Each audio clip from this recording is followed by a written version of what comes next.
ನಮಸ್ಕಾರ, good afternoon. ರಾಜ್ಯದಲ್ಲಿ ಮೂರನೇ ಅಲೆಯ ಕೊರೋನಾ ಸದ್ಯಕ್ಕಿಲ್ಲ. ಸದ್ಯ ಹಳೆಯ ಮಾರ್ಗಸೂಚಿ ಮುಂದುವರಿಸ್ತೀವಿ. ಒಂದು ವಾರ ಆದ್ಮೇಲೆ ಮುಂದಿನ ನಿರ್ಧಾರ ತೆಗೆದುಕೊಳ್ತೀವಿ ಅಂದ್ರೆ ಮುಖ್ಯಮಂತ್ರಿಗಳು. Breaking news.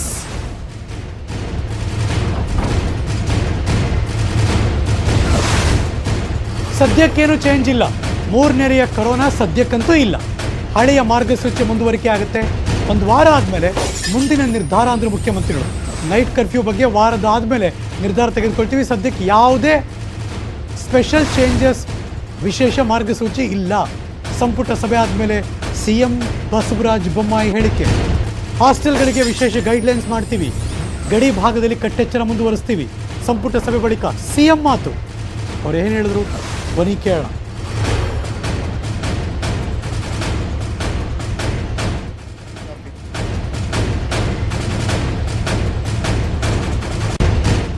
ಈಗಿರುವಂಥ ಫಿಗರ್ಸ್ ನೋಡಿದಾಗ, ಪಾಸಿಟಿವಿಟಿ ರೇಟ್ ನೋಡಿದಾಗ ಭಾಳ ಗಾಬರಿ ಆಗುವಂಥ ಅವಶ್ಯಕತೆ ಇಲ್ಲ ಅನ್ನುವಂಥದ್ದು ಅವರ ವಾದ. ಆದರೂ ಕೂಡ ಕೆಲವು ಪ್ರಿಕಾಷನ್ಸ್ ತೊಗೋಬೇಕು. ಒಂದು, ಈ ಎಲ್ಲೆಲ್ಲಿ ಹಾಸ್ಟೆಲ್ಗಳಿದ್ದಾವೆ, ಹಾಸ್ಟೆಲ್ಗಳಿಗೆ ವಿಶೇಷವಾದಂಥ ಒಂದು ಮಾರ್ಗದರ್ಶಿಗಳನ್ನು ಕೊಡ್ತಾ ಇದ್ದಾರೆ. ಹಾಸ್ಟೆಲ್ಗಳನ್ನು ನಿಭಾಯಿಸೋದು, 2 ಸತಿ ಸ್ಯಾನಿಟೈಸೇಷನ್ ಮಾಡುವಂಥದ್ದು, ಊಟನ ಒಂದೇ ಸತಿಗೆ ಎಲ್ಲರೂ ಊಟಕ್ಕೆ ಬರ್ದಂಗೆ ಸ್ಟ್ಯಾಗ್ರಿಂಗ್ ಮಾಡುವಂಥದ್ದು, ವಿಸಿಟರ್ಸನ್ನ ಕಡಿಮೆ ಮಾಡುವಂಥದ್ದು, ಮತ್ತು ಅಲ್ಲಿ ಇರುವಂಥ ಎಲ್ಲ ಕಿಚನ್ನಲ್ಲಿ ಕೆಲಸ ಮಾಡೋರು ಎಲ್ಲ ಕೆಲಸಗಾರರಿಗೆ ಡಬಲ್ ಡೋಸ್ ಕೊಡುವಂಥದ್ದು, ಈ ಥರ. ಆಮೇಲೆ ಒಂದು ಐಸೋಲೇಷನ್ ರೂಮ್ ಮಾಡುವಂಥದ್ದು, ಈ ಥರ ವಿಶೇಷವಾದಂಥ SOPಗಳನ್ನು ಹಾಸ್ಟೆಲ್ಗೆ ಮತ್ತು ಕ್ಲಸ್ಟರ್ ಮ್ಯಾನೇಜ್ಮೆಂಟ್ಸ್ ಕೊಡಬೇಕು ಅಂತ ಹೇಳಿ, ಎಲ್ಲೆಲ್ಲಿ ಬೆಂಗಳೂರಲ್ಲಿ ಕ್ಲಸ್ಟರ್ ಇದೆ ಅಲ್ಲಿನೂ ಕೂಡ ಇದೇ ಥರದ ಮ್ಯಾನೇಜ್ಮೆಂಟಿಗೆ ಒಂದು SOPಗಳಿಗಾಗಲೇ ಕೊಟ್ಟಿದ್ದೇವೆ. ಮತ್ತು ಮೂರು ಜನಕ್ಕೆ ಬಂದರೂ ಕೂಡ ಅದೊಂದು ಕ್ಲಸ್ಟರ್ ಅಂತ ಡಿಕ್ಲೇರ್ ಮಾಡೋದು ಈಗಾಗಲೇ ಬೆಂಗಳೂರಿನಲ್ಲಿ ಕೂಡ ಆಗಿದೆ. ಗಡಿ ಭಾಗದಲ್ಲಿ ಈಗಾಗಲೇ ಏನು ಕಟ್ಟೆಚ್ಚರ ಇದೆ ಅದು ಮುಂದುವರಿತಿದೆ. ಮತ್ತು ವಿಶೇಷವಾಗಿ ಕೇರಳ ಸ್ಟೂಡೆಂಟ್ಸ್ಗೆ ಏನು ನಿರ್ಬಂಧ ಇದೆ, 1-2 ವ್ಯಾಕ್ಸಿನೇಷನ್ ತೊಗೋಬೇಕು ಮತ್ತು 72 ಗಂಟೆ ಒಳಗೆ ಅವ್ರು RT-PCR ಮಾಡಬೇಕು, ಅಥವಾ ಇಲ್ಲಿ ಬಂದ ಮೇಲೆ ಕಂಪಲ್ಸರಿ ಅವರಿಗೆ RT-PCR ಟೆಸ್ಟ್ ಮಾಡಬೇಕು ಅಂತೇನಿದೆ ಅವೆಲ್ಲವೂ ಕೂಡ ಮುಂದುವರಿತೆ. ನೈಟ್ ಕರ್ಫ್ಯೂ ಆಗಲಿ, ವಿಶೇಷವಾದಂಥ ನಿರ್ಬಂಧ ಆಗಲಿ, ಅಥವಾ ನ್ಯೂ ಇಯರ್ಸ್ಗಾಗಲಿ, ಕ್ರಿಸ್ಮಸ್ಗಾಗಲಿ ಇನ್ನೊಂದು ವಾರ ಈ ಬೆಳವಣಿಗೆಯನ್ನು ನೋಡಿ ತೀರ್ಮಾನ ಮಾಡಬೇಕು. 1ನೇ ಕ್ಲಾಸಿಂದ 10ನೇ ಕ್ಲಾಸ್ ಓದ್ತಿರುವಂಥ ಮಕ್ಕಳಲ್ಲಿ ಸೋಂಕು ಕಂಡಿಲ್ಲ. ಯಾವುದೇ ಕಾರಣಕ್ಕೂ ಶಾಲೆಗಳನ್ನು ನಿಲ್ಲಿಸಲ್ಲ. ಸುದ್ದಿಗೋಷ್ಠಿಯಲ್ಲಿ ಸಚಿವ BC ನಾಗೇಶ್ ಹೇಳಿಕೆ. Breaking news.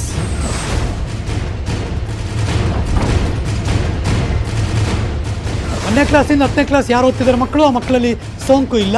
ಯಾವುದೇ ಕಾರಣಕ್ಕೂ ಶಾಲೆಗಳನ್ನು ನಿಲ್ಲಿಸಲ್ಲ. ಶಿಕ್ಷಣ ಸಚಿವರ ಮಾತು. 2 ದಿನಗಳಿಂದ ಕೋವಿಡ್ ಸಂಖ್ಯೆ ಇಳಿಮುಖ ಆಗ್ತಾ ಇದೆ. ಡಾಕ್ಟರ್ ಸುದರ್ಶನ್ ಅವರ ಜೊತೆ ಚರ್ಚೆ ಮಾಡಿದ್ದೀನಿ. ಸದ್ಯ ಶಾಲೆಗಳನ್ನು ಮುಚ್ಚುವ ಪರಿಸ್ಥಿತಿ ನಾವಿಲ್ಲ. ಯಾವುದೇ ಭಯ ಇಲ್ಲ. ಸಚಿವ BC ನಾಗೇಶ್ ಹೇಳಿಕೆ ಕೊಟ್ಟರು. ಶಾಲೆಯಲ್ಲಿ ವಿದ್ಯಾರ್ಥಿಗಳ ಹಾಜರಾತಿ ಚೆನ್ನಾಗಿದೆ. ವಸತಿ ಶಾಲೆ ಮೌಂಟ್ ಕಾರ್ಮಲ್ನಲ್ಲಿ ಪಾಸಿಟಿವ್ ಬಂದಿತ್ತು. ಸೋಂಕು ತಗುಲಿದ್ದ ಮಕ್ಕಳು ಆರೋಗ್ಯವಾಗಿದ್ದಾರೆ. ಸಚಿವ ಸಂಪುಟದಲ್ಲಿ ಸಮಿತಿ ತಜ್ಞರು ಕೂಡ ತಿಳಿಸಿದ್ದಾರೆ. ಶಾಲೆ ಮುಚ್ಚುವ ಪರಿಸ್ಥಿತಿ ಇಲ್ಲ ಅಂತ ಹೇಳಿದ್ದಾರೆ. SOP ಪಾಲನೆ ಬಗ್ಗೆ ಜಂಟಿ ಕಮಿಟಿ ಪರಿಶೀಲಿಸ್ತಾ ಇದೆ. ಶಿಕ್ಷಣ ಅಧಿಕಾರಿಗಳಿಗೂ ಸೂಚನೆ ಕೊಡಲಾಗಿದೆ. ಸುದ್ದಿಗೋಷ್ಠಿಯಲ್ಲಿ ಶಿಕ್ಷಣ ಸಚಿವ BC ನಾಗೇಶ್ ಹೇಳಿಕೆ. ಪೂರ್ಣವಾಗಿ ಅಧ್ಯಯನ ಮಾಡಿ ಅವರು ಸ್ಪಷ್ಟವಾಗಿ ಇವತ್ತು ಕ್ಯಾಬಿನೆಟ್ಟಿನ ಮುಂದೆ ರಿಪೋರ್ಟ್ ಮಾಡಿದ್ರು. ಶಾಲೆಗಳನ್ನ ಕ್ಲೋಸ್ ಮಾಡುವಂಥ ಅವಶ್ಯಕತೆ ರಾಜ್ಯದಲ್ಲಿ ಏನೂ ಇಲ್ಲ. ಆ ಥರದ ಗಂಭೀರ ಸ್ಥಿತಿ ಏನೂ ಇಲ್ಲ. ಆದರೆ ರೆಸಿಡೆನ್ಷಿಯಲ್ ಶಾಲೆ ಮತ್ತು ಹಾಸ್ಟೆಲ್ ಇನ್ಸ್ಪೆಕ್ಷನ್ಸ್ ಜಾಸ್ತಿ ಆಗಬೇಕು. ಬರೀ ಎಜುಕೇಷನ್ ಡಿಪಾರ್ಟ್ಮೆಂಟ್ ಮಾಡಿದ್ರೆ ಮಾತ್ರ ಸಾಕಲ್ಲ. ಎಜುಕೇಷನ್ ಮತ್ತು ಹೆಲ್ತ್, ಎಜುಕೇಷನ್ ಕಡೆಯಿಂದ ಒಬ್ಬರು ಆಫೀಸರು ಮತ್ತು ಹೆಲ್ತ್ ಕಡೆಯಿಂದ ಒಬ್ಬರು ಆಫೀಸರು ಜಾಯಿಂಟ್ ಕಮಿಟಿಯನ್ನು ಮಾಡಿ, ಆ ಜಾಯಿಂಟ್ ಕಮಿಟಿ ಪ್ರತಿದಿನ ಹಾಸ್ಟೆಲ್ಸು ಮತ್ತು ರೆಸಿಡೆನ್ಷಿಯಲ್ ಶಾಲೆಗಳನ್ನ ಜಾಸ್ತಿ ಇನ್ಸ್ಪೆಕ್ಷನ್ ಮಾಡಬೇಕು. ಮಧ್ಯ ಶಾಲೆಗಳಿಗೂ ಹೋಗಿ ಬರಬೇಕು. SOPಯನ್ನು ಫಾಲೋ ಮಾಡ್ತೀಯಾರೋ ಇಲ್ಲವೋ ಅನ್ನುವಂಥ ಚೆಕ್ ಮಾಡುವಂಥ ಪ್ರಕ್ರಿಯೆಯನ್ನು ಶುರು ಮಾಡಬೇಕು ಅನ್ನುವಂಥ ಮಾತು ಹೇಳಿದ್ದಾರೆ. ತಕ್ಷಣವೇ ನಾವು ತಾಲೂಕಿನ THOಗಳ ಜೊತೆ BOಗಳ ಜಾಯಿಂಟ್ ಸಮಿತಿಗಳನ್ನ ರಚನೆ ಮಾಡ್ತೀವಿ. ಅವರು SOPಯನ್ನು ಸ್ಟ್ರಿಕ್ಟಾಗಿ ಮಾಡುವಂಥ ಇದರಲ್ಲಿ ಹೆಚ್ಚು ಆಸಕ್ತಿ ತಗೊಂಡು ಕಠಿಣ ಕ್ರಮಗಳನ್ನ ಶಾಲೆಗಳಿಗೆ ಜಾರಿ ಮಾಡ್ತಾರೆ ಅನ್ನೋಂಥ ವಿಶ್ವಾಸ ಇದೆ. ನಿನ್ನೆ ಮೊನ್ನೆ ಕಡಿಮೆ ಆಗಿರೋದ್ರಿಂದ ರಾಜ್ಯದಲ್ಲಿ ಮತ್ತೊಮ್ಮೆ ಹೇಳ್ತಾ ಇದ್ದೀನಿ, ಯಾವುದೇ ಥರವಾದಂಥ ಭಯ ಇಲ್ಲ, ಯಾವುದೇ ಕಾರಣಕ್ಕೂ ಶಾಲೆಗಳು ಕ್ಲೋಸ್ ಆಗಲ್ಲ. ಪೂರ್ಣವಾಗಿ ಅಧ್ಯಯನ ಮಾಡಿ ಜನವರಿಯಲ್ಲಿ 3ನೇ ಅಲೆ ಅಪ್ಪಳಿಸುವಂತಹ ಸಾಧ್ಯತೆ ಇದೆಯಂತೆ. ಆರಂಭದಲ್ಲೇ ಕ್ರಮ ಕೈಗೊಳ್ಳೋದಕ್ಕೆ ತಜ್ಞರು ಸಲಹೆ ಕೊಟ್ಟಿದ್ದಾರೆ. ಸರ್ಕಾರಕ್ಕೆ ಹಲವು ಸಲಹೆಗಳನ್ನು ತಜ್ಞರು ಕೊಟ್ಟಿದ್ದಾರೆ. Breaking news.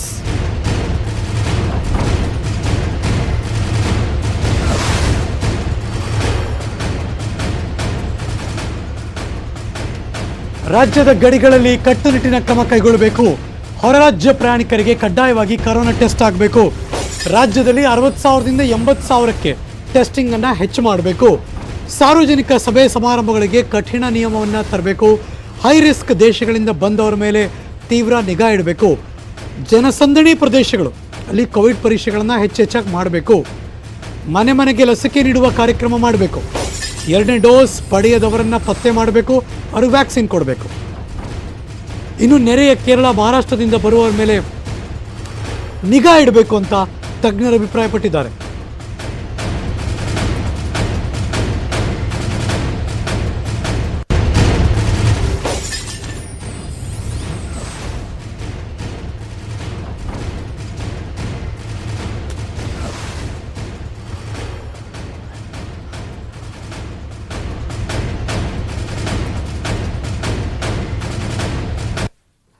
ಮತ್ತಷ್ಟು ಮಾಹಿತಿ ನನ್ನ ಸಹೋದ್ಯೋಗಿ political bureau chief Chidananda Patel ನೇರ ಸಂಪರ್ಕದಲ್ಲಿ ಜಾಯಿನ್ ಆಗ್ತಿದ್ದಾರೆ. ಗುಡ್ ಆಫ್ಟರ್ನೂನ್ ಪಟೇಲ್ ರೇ. ಸರ್ಕಾರದ ಮುಂದಿರುವಂತಹ ಚಾಲೆಂಜಸ್ಗಳೇನು, ಅದನ್ನು ಎದುರಿಸೋದಕ್ಕೆ ಸರ್ಕಾರ ಇನ್ನೂ ಬೈಯಿಂಗ್ ಟೈಮ್ ಅಂದರೆ ಇನ್ನು ಸ್ವಲ್ಪ ಕಾದು ನೋಡೋಣ ಅನ್ನೋ ತಂತ್ರಕ್ಕೆ ಬಂದಿದೆಯಾ, ಅಥವಾ ಅಲರ್ಟ್ ಅಥವಾ ಮುಂಜಾಗ್ರತಾ ಕ್ರಮವಾಗಿ ಏನೆಲ್ಲ ಪ್ಲಾನ್ ಮಾಡ್ತಾ ಇದೆ ಸರ್ಕಾರ?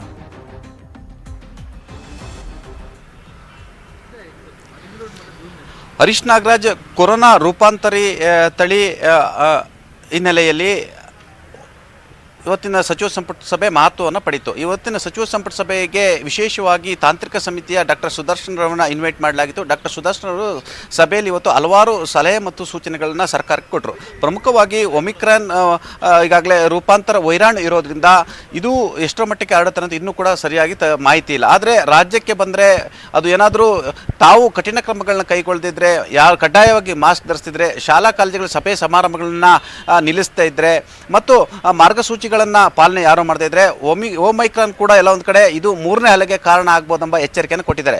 ಸರ್ಕಾರ ಈಗಲೇ ಎಲ್ಲವನ್ನು ಕೂಡ ಬಿಗಿ ಕ್ರಮಗಳ ಮುಖಾಂತರ ತಡೆಗಟ್ಟಿದ್ರೆ ಮಾತ್ರ 3ನೇ ಅಲೆಯನ್ನು ತಡೆ ಹಿಡಿಬಹುದು ಮತ್ತು ಲಾಕ್ಡೌನ್ ಮತ್ತು ಕರ್ಫ್ಯೂ ಅಂತ ಕ್ರಮಗಳಿಂದ ಹಿಂದೆ ಸರಿಲಿಕ್ಕೆ ಸಾಧ್ಯ ಆಗುತ್ತೆ ಅನ್ನೋ ಒಂದು ಮಾತನ್ನು ಕೂಡ ಹೇಳಿರುವಂಥದ್ದು. ಪ್ರಮುಖವಾಗಿ ಸರ್ಕಾರ ಈಗಾಗಲೇ ಓಮೈಕ್ರಾನ್ ಇರ್ಬೋದು, ಕೋವಿಡ್ ಸಂಖ್ಯೆ ಇಳಿಮುಖ ಆಗಿದ್ದರಿಂದ ಸರ್ಕಾರ ಕೇವಲ ಹಾಸ್ಟೆಲ್ ಮತ್ತು ವಸತಿ ಸಮುಚ್ಚಯಗಳಲ್ಲಿ ಮಾತ್ರ ಮಾರ್ಗಸೂಚಿಯನ್ನು ಕಡ್ಡಾಯವಾಗಿ ಪಾಲನೆ ಮಾಡಲಿಕ್ಕೆ ತೀರ್ಮಾನವನ್ನು ತೆಗೆದುಕೊಂಡಿರುವಂಥದ್ದು.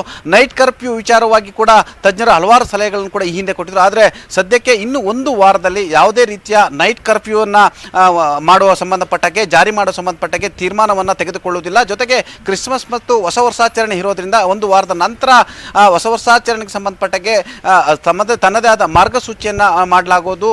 ಅಲ್ಲಿವರೆಗೆ ಕೂಡ ಕೋವಿಡ್ನ ಸಂಖ್ಯೆ ಎಷ್ಟಿದೆ ಅನ್ನೋ ಒಂದು ಪರಿಶೀಲನೆ ಕೂಡ ಮಾಡಲಾಗುವುದು ಅಂತೇಳಿ ಮುಖ್ಯಮಂತ್ರಿಗಳು ಸಭೆಯ ನಂತರ ಮಾಹಿತಿಯನ್ನು ನೀಡಿದರು.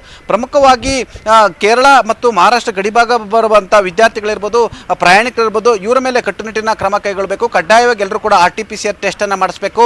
ಆ ಮುಖಾಂತರ ಕೇರಳದಿಂದ ಬಂದಂಥವರಿಗೆ 7 ದಿನಗಳ ಕಾಲ ಕ್ವಾರಂಟೈನ್ ಮಾಡಬೇಕು. 2 ಡೋಸನ್ನು ಕಂಪ್ಲೀಟ್ ಅನ್ನು ತೆಗೆದುಕೊಂಡಂಥವರಿಗೆ ಮಾತ್ರ ಅವಕಾಶವನ್ನು ಕೊಡಬೇಕಂತೇಳಿ ಸೂಚನೆಯನ್ನು ಕೊಡಲಾಯಿತು. 3ಕ್ಕೂ ಹೆಚ್ಚು ಜನರಿಗೆ ಬಂದರೆ ಅಲ್ಲಿ ಕ್ಲಸ್ಟರ್ಗಳನ್ನ ನಿರ್ಮಾಣ ಮಾಡಲಿಕ್ಕೆ ಸೂಚನೆ ಕೊಡಲಾಯಿತು. ಪ್ರಮುಖವಾಗಿ ಹಾಸ್ಟೆಲ್ಗಳಲ್ಲಿ ಮಕ್ಕಳುಗಳಿಗೆ ಎಲ್ಲ ಒಂದು ಕಡೆ ರಾತ್ರಿ ಒಟ್ಟಾಗಿ ಮಲಗ್ತಾರೆ. ಹಾಗಾಗಿ ಅವರಿಗೆ ದೂರದಿಂದ ಮಲಗಲಿಕ್ಕೆ ಅವಕಾಶವನ್ನು ಕಲ್ಪಿಸಲಿಕ್ಕೆ ತೀರ್ಮಾನ ಮಾಡಬೇಕು ಮತ್ತು SOP ಪಾಲನೆ ಆಗ್ತಿದೆ ಅಂತೇಳಿ BEO ಸೇರಿದಂತೆ ತಾಲೂಕು ಆರೋಗ್ಯಾಧಿಕಾರಿಗಳು ಕೂಡ ಪರಿಶೀಲನೆ ನಡೆಸಬೇಕಂತೇಳಿ ಸರ್ಕಾರ ಸೂಚನೆಯನ್ನು ಕೂಡ ಕೊಡಲಾಯಿತು. ಪ್ರಮುಖವಾಗಿ ಒಮೈಕ್ರಾನ್ ಇರೋದ್ರಿಂದಲೂ ಕೂಡ ಈಗಾಗಲೇ ಬೆಳಗಾವಿಯಲ್ಲಿ ಅಧಿವೇಶನ ಕೂಡ ನಡೀತಿದೆ. ಅಧಿವೇಶನ ಸಂದರ್ಭದಲ್ಲೂ ಕೂಡ 2 ಡೋಸ್ ಪಡೆದಂಥವರಿಗೆ ಅವಕಾಶವನ್ನು ಒಳಗೆ ಬಿಡಬೇಕು ಮತ್ತು ಅಗತ್ಯ ಬಿದ್ದರೆ RT-PCR ಟೆಸ್ಟನ್ನು ಕೂಡ ಮಾಡಿಸ್ಬೇಕಂತೇಳಿ ಸೂಚನೆಯನ್ನು ಕೊಡಲಾಯಿತು.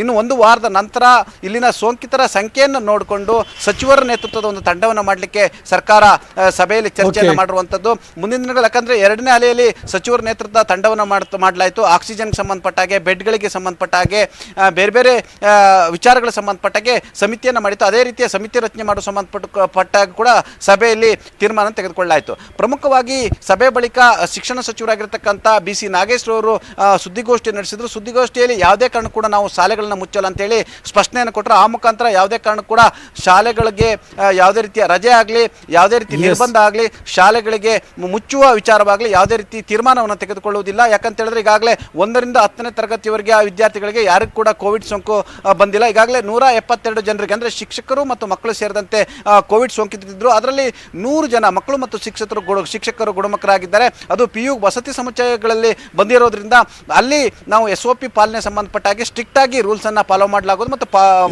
ಸರ್ಕಾರ ಈ ಮುಂದಿನ ದಿನದಲ್ಲಿ ಯಾವ್ಯಾವ ನಿರ್ಣಯವನ್ನು ತೆಗೆದುಕೊಳ್ಳುತ್ತೆ ಅಂತ. ಥ್ಯಾಂಕ್ ಯು ಚಿದಾನಂದ ಪಟೇಲ್, ಈ ಕ್ಷಣದ ಮಾಹಿತಿಯನ್ನು ಅಪ್ಡೇಟ್ ಮಾಡಿದ್ದಕ್ಕೆ. ರೈತರ ಎಲ್ಲ ಒಪ್ಪಂದಕ್ಕೆ ಕೇಂದ್ರ ಸರ್ಕಾರ ಅಸ್ತು ಹೊಂದಿದೆ. ಪ್ರತಿಭಟನೆಯನ್ನು ಕೈಬಿಟ್ಟಿದ್ದಾರೆ ರೈತರು.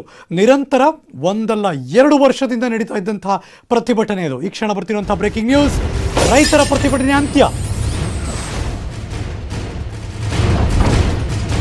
ಸಿಂಗು ಬಾರ್ಡರ್ನಲ್ಲಿ ನಡೀತಾ ಇದ್ದಂತಹ ಪ್ರತಿಭಟನೆ, 3 ಕೃಷಿ ಕಾಯ್ದೆ ವಾಪಸ್ ಪಡೆದಿದ್ದು ಕೇಂದ್ರ ಸರ್ಕಾರ, ಆದರೂ ಕೈಬಿಟ್ಟಿರಲಿಲ್ಲ. ಕೇಂದ್ರ ಸರ್ಕಾರ ಭರವಸೆ ಕೊಡ್ತು. ಆ ಹಿನ್ನೆಲೆಯಲ್ಲಿ ರೈತರು ಧರಣಿಯನ್ನು ವಾಪಸ್ ಪಡೆದಿದ್ದಾರೆ. ದೆಹಲಿ ಗಡಿಯಿಂದ ಹೊರಡ್ತಾ ಇದ್ದಾರೆ ರೈತರು. ಸಿಂಗು ಬಾರ್ಡರ್ನಿಂದ ತೆರಳುತ್ತಾ ಇದ್ದಾರೆ ರೈತರು. 2 ವರ್ಷಗಳ ಸುದೀರ್ಘ ರೈತರ ಧರಣಿ ಹೋರಾಟ ಇವತ್ತಿಗೆ ಮುಕ್ತಾಯ.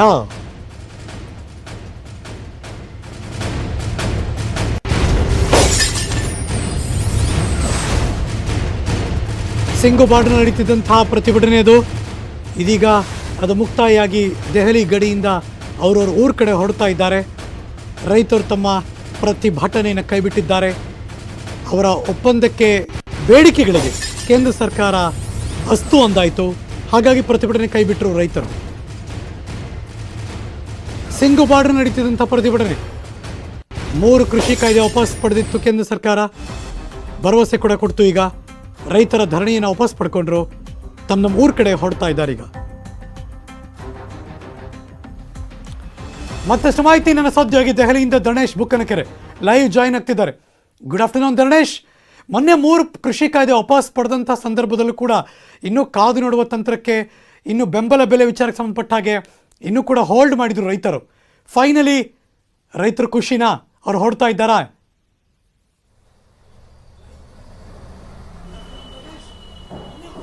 ಹರೀಶ್ ನಾಗರಾಜ್, ಮತ್ತೊಮ್ಮೆ ಕೇಂದ್ರ ಸರ್ಕಾರ ರೈತರ ಮುಂದೆ ಮಂಡಿಯೂರಿದೆ. ಯಾಕೆಂದ್ರೆ ಮೊದಲಿಗೆ ಏನೋ 1 ವರ್ಷ ಸುದೀರ್ಘವಾಗಿ ದೆಹಲಿಯ ಗಡಿಗಳಲ್ಲಿ ಚಳಿನಲ್ಲಿ ಮತ್ತು ಬಿಸಿಲಿನಲ್ಲಿ ಪ್ರತಿಭಟನೆಯನ್ನು ನಡೆಸ್ತಾ ಇದ್ರು ರೈತರು.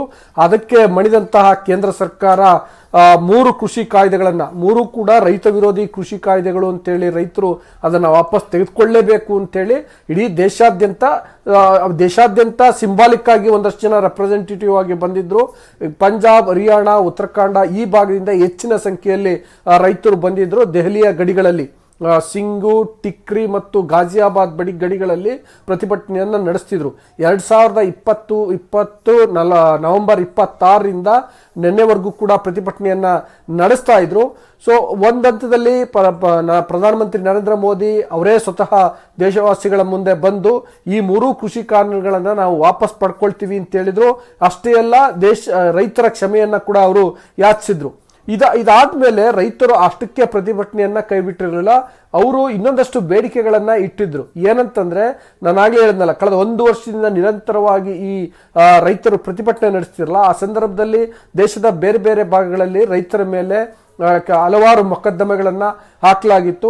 ಆ ಎಲ್ಲ ಮೊಕದ್ದಮೆಗಳನ್ನ ವಾಪಸ್ ತೆಗೆದುಕೊಳ್ಬೇಕು ಅನ್ನುವಂಥ ಬೇಡಿಕೆಯನ್ನ ಮುಂದಿಟ್ಟಿದ್ರು. ಅದಲ್ಲದೆ ರೈತರು ಬೆಳೆದ ಬೆಳೆಗಳಿಗೆ ಕನಿಷ್ಠ ಬೆಂಬಲ ಬೆಲೆಯನ್ನ ಘೋಷಿಸಬೇಕು, ಅದಕ್ಕೆ ಕಾನೂನು ರಕ್ಷಣೆಯನ್ನ ಕೊಡಬೇಕು ಅನ್ನುವಂಥ ಮನವಿಯನ್ನ ಕೂಡ ಮಾಡಿಕೊಂಡಿದ್ರು. ಹೀಗೆ ಒಟ್ಟು 6 ಬೇಡಿಕೆಗಳನ್ನ ಅವರು ರೈತರು ಕೇಂದ್ರ ಸರ್ಕಾರದ ಮುಂದೆ ಇಟ್ಟಿದ್ರು. ಈ 6 ಬೇಡಿಕೆಗಳನ್ನ ಒಪ್ಕೊಂಡ್ರೆ ಮಾತ್ರ ನಾವು ಈ ದೆಹಲಿ ಗಡಿಯಿಂದ ತೆರಳ್ತೀವಿ, ಪ್ರತಿಭಟನೆಯನ್ನ ವಾಪಸ್ ಪಡ್ಕೊಳ್ತೀವಿ ಅನ್ನುವಂಥ ಮಾಹಿತಿಯನ್ನ ಕೂಡ ಕೇಂದ್ರ ಸರ್ಕಾರಕ್ಕೆ ರವಾನಿಸಿದ್ರು. ಇದಕ್ಕೆ ಒಂದು ರೀತಿಯಲ್ಲಿ ಕೇಂದ್ರ ಸರ್ಕಾರ ಬೇರೆ ಥರದೇ ಪ್ರಪೋಸಲ್ ಅನ್ನ ಮಾಡಿ ರೈತರಿಗೆ, ಸಂಘಟನೆಗಳಿಗೆ ಕಳಿಸಿತ್ತು. ಈ ದೆಹಲಿಯಲ್ಲಿ ಮತ್ತು ಇಡೀ ದೇಶಾದ್ಯಂತ ಪ್ರತಿಭಟನೆಯನ್ನ ಮುನ್ನಡೆಸಿದ್ದಂಥ ಅಥವಾ ಎಲ್ಲ ರೈತ ಸಂಘಟನೆಗಳ ಜೊತೆ ಸಮನ್ವಯ ಸಾಧಿಸಿದ್ದಂತಹ ಸಂಯುಕ್ತ ಕಿಸಾನ್ ಮೋರ್ಚಾ ಕೇಂದ್ರ ಸರ್ಕಾರದ ಪ್ರಸ್ತಾವನೆಗಳನ್ನು ತಿರಸ್ಕರಿಸಿತ್ತು. ಇಲ್ಲ, ನಮ್ಮ 6 ಬೇಡಿಕೆಗಳು ಈಡೇರುವವರೆಗೆ ಯಾವ ಕಾರಣಕ್ಕೂ ಕೂಡ ನಾವು ದೆಹಲಿ ಗಡಿಯಿಂದ ವಾಪಸ್ ಹೋಗಲ್ಲ ಅನ್ನುವಂತಹ ಒಂದು ಖಚಿತ ನಿಲುವನ್ನು ಕೇಂದ್ರ ಸರ್ಕಾರಕ್ಕೆ ಸಂಯುಕ್ತ ಕಿಸಾನ್ ಮೋರ್ಚಾ ರವಾನಿಸಿತ್ತು. ಈಗ ಆ ಸಂಯುಕ್ತ ಕಿಸಾನ್ ಮೋರ್ಚಾದ ಅಥವಾ ರೈತರ ಆ ಬೇಡಿಕೆಗಳಿಗೂ ಕೂಡ ಕೇಂದ್ರ ಸರ್ಕಾರ ಮಣಿದಿದೆ. ನಾನು ಅದಕ್ಕೆ ಅಂದೆ, ಮತ್ತೊಮ್ಮೆ ಕೇಂದ್ರ ಸರ್ಕಾರ ರೈತರ ಮುಂದೆ ಮಂಡಿಯೂರಿದೆ ಅಂತ. ಸೊ ಹಾಗಾಗಿ ಈಗ ಆ ಎಲ್ಲ ಬೇಡಿಕೆಗಳನ್ನು ಈಡೇರಿಸ್ತೀವಿ ಅಂತ ಭರವಸೆ ಕೊಟ್ಟಿರೋದ್ರಿಂದ ಇವತ್ತು ಮತ್ತೊಂದು ಸುತ್ತು ಸಂಯುಕ್ತ ಕಿಸಾನ್ ಮೋರ್ಚಾ ದೆಹಲಿಯ ಸಿಂಗುಗಡಿನಲ್ಲಿ ಸಭೆಯನ್ನು ನಡೆಸಿತು. ಎಲ್ಲ ಅಲ್ಲಿ ಸೊ ಈಗ ಸರ್ಕಾರ ನಮ್ಮ ಬೇಡಿಕೆಗಳನ್ನ ಏನಾದ್ರೂ ಡಿಮ್ಯಾಂಡ್ ಇಷ್ಟೊಂದು ಅವಧಿಯಲ್ಲಿ ಪೂರ್ಣಗೊಳಿಸಬೇಕು, ಇಲ್ಲದಿದ್ರೆ ಮತ್ತೆ ಬರ್ತೀವಿ, ಆ ಥರದ್ದೇನಾದ್ರು?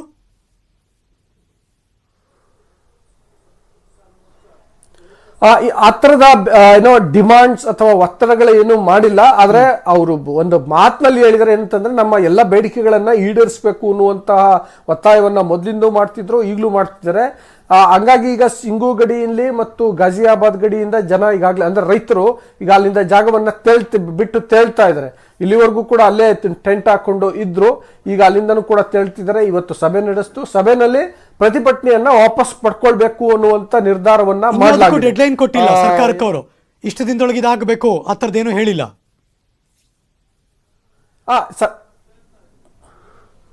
ಸರ್ಕಾರಕ್ಕೆ ಇದನ್ನ ಈ ಎಲ್ಲ ಬೇಡಿಕೆಗಳನ್ನ ಈಡೇರಿಸಿ ಮತ್ತೊಂದು ಈ ಮುಖ್ಯವಾಗಿ ಈಗ ಫಾರ್ ಎಕ್ಸಾಂಪಲ್ ಈ ರೈತರ ಮೇಲೆ ಹೂಡಿರುವಂತಹ ಮೊಕದ್ದಮೆಗಳನ್ನ ವಾಪಸ್ ತೆಗೆದುಕೊಳ್ಳೋದು, ಅದು ನಾನು ಆಗ್ಲೇ ಹೇಳಿದೆ, ಇಡೀ ದೇಶಾದ್ಯಂತ ಬೇರೆ ಬೇರೆ ಭಾಗಗಳಲ್ಲಿ ರೈತರಿಗೆ ಅವ್ರು ಪ್ರತಿಭಟನೆ ಮಾಡ್ತಿದ್ರು, ಸಾರ್ವಜನಿಕ ಆಸ್ತಿ ನಷ್ಟ ಮಾಡಿದ್ರು ಅನ್ನುವಂತಹ ಬೇರೆ ಬೇರೆ ಪ್ರಕರಣಗಳ ಅಡಿ ಅವರಿಗೆ ದೂರನ್ನ ದಾಖಲಿಸಿದ್ದಾರೆ. ಸೊ ಅವೆಲ್ಲವನ್ನ ಅಲ್ಲಿಗೆ ಅದು ಕಾನೂನು ಸುವ್ಯವಸ್ಥೆ ರಾಜ್ಯಗಳಿಗೆ ಸೀಮಿತವಾಗಿರೋದ್ರಿಂದ ರಾಜ್ಯ ಸರ್ಕಾರಗಳು ಆ ಕೇಸುಗಳನ್ನ ವಾಪಸ್ಸನ್ನ ಪಡ್ಕೊಳ್ಬೇಕಾಗತ್ತೆ. ಇನ್ನು MSPಗೆ ಕಾನೂನು ರಕ್ಷಣೆಯನ್ನ ನೀಡುವ ವಿಷಯಕ್ಕೆ ಸಂಬಂಧಪಟ್ಟಂತೆ ಅದಕ್ಕೆ ಹೊಸ ಮಸೂದೆಯನ್ನ ಮಂಡಿಸಬೇಕಾಗತ್ತೆ ಸಂಸತ್ನಲ್ಲಿ. ಅದು ಇದೇ ಅಧಿವೇಶನದಲ್ಲಿ, ಚಳಿಗಾಲದ ಅಧಿವೇಶನದಲ್ಲೇ ಮಂಡಿಸ್ತಾರ ಇಲ್ವಾ ಅನ್ನುವಂಥದ್ದನ್ನ ಕಾದ್ ನೋಡ್ಬೇಕಾಗತ್ತೆ. ಬಟ್ ಇನ್ ಪ್ರಿನ್ಸಿಪಲ್ ಒಪ್ಕೊಂಡಿರೋದ್ರಿಂದ ಕೇಂದ್ರ ಸರ್ಕಾರ ಈಗ ರೈತರು ಕೂಡ ಅವರು ಓಕೆ ಅವರಿಗೆ ಕನ್ವಿನ್ಸ್ ಆಗಿದೆ. ಅದರಿಂದಾಗಿ ಅವರು ಇವತ್ತು ನಡೆದಂತಹ ಸಂಯುಕ್ತ ಕಿಸಾನ್ ಮೋರ್ಚಾ ಸಭೆಯಲ್ಲಿ ಪ್ರತಿಭಟನೆಯನ್ನ ಹಿಂಪಡ್ಕೊಳ್ಳಿಕ್ಕೆ ಮತ್ತು ದೆಹಲಿ ಗಡಿಯನ್ನ ಬಿಟ್ಟು ಅವರವರ ಊರುಗಳಿಗೆ ತೆರಳಲಿಕ್ಕೆ ರೈತರು ನಿರ್ಧರಿಸಿದ್ದಾರೆ. Harish Nagaraj, thank you so much. Dhanesh Bukkanakere ಈ ಕ್ಷಣದ ಮಾಹಿತಿಯನ್ನು ಅಪ್ಡೇಟ್ ಮಾಡಿದ್ದಕ್ಕೆ. ನ್ಯೂಸ್ ಮುಂದುವರಿಸ್ತೀನಿ, ಒಂದು ಚಿಕ್ಕ ಬ್ರೇಕ್ ಆದ್ಮೇಲೆ ಎಲ್ಲೂ ಹೋಗದೆ ಕಾಯ್ತಾ ಇರಿ.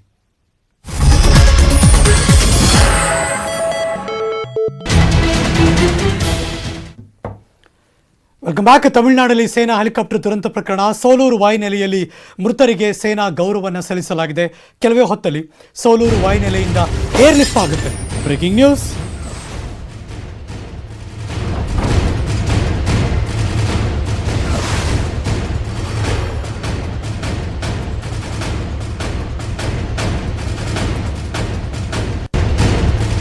ಸೋಲೂರು ವಾಯುನೆಲೆಯಿಂದ ಕೆಲವೇ ಕ್ಷಣದಲ್ಲಿ ಏರ್ ಲಿಫ್ಟ್ ಆಗುತ್ತೆ ಅನ್ನೋ ಮಾಹಿತಿ ಸಿಗ್ತಾ ಇದೆ. ಸಂಜೆ 5 ಗಂಟೆಗೆ ದೆಹಲಿ ತಲುಪುತ್ತೆ. ದೆಹಲಿಯ ಪಾಲಂ ವಾಯುನೆಲೆಗೆ ತಲುಪುತ್ತೆ. ಸೇನಾ ಗೌರವದ ಬಳಿಕ ಕುಟುಂಬಸ್ಥರಿಗೆ ಮೃತದೇಹಗಳನ್ನು ಹಸ್ತಾಂತರ ಮಾಡ್ತಾರೆ. ಇಟ್ಸ್ ಎ ಫಾರ್ಮಾಲಿಟಿ ಅವ್ರದ್ದು. ಆ ಪ್ರಕಾರ ನಡೆಯುತ್ತೆ. ನಿನ್ನೆ ಮಧ್ಯಾಹ್ನ 12 ಗಂಟೆ 20 ನಿಮಿಷದ ಸೇನಾ ಹೆಲಿಕಾಪ್ಟರ್ ದುರಂತ ಪ್ರಕರಣ. 14 ಜನ ಪ್ರಯಾಣ ಮಾಡ್ತಿದ್ರು. ಅದರಲ್ಲಿ 13 ಜನ ಈಗಾಗಲೇ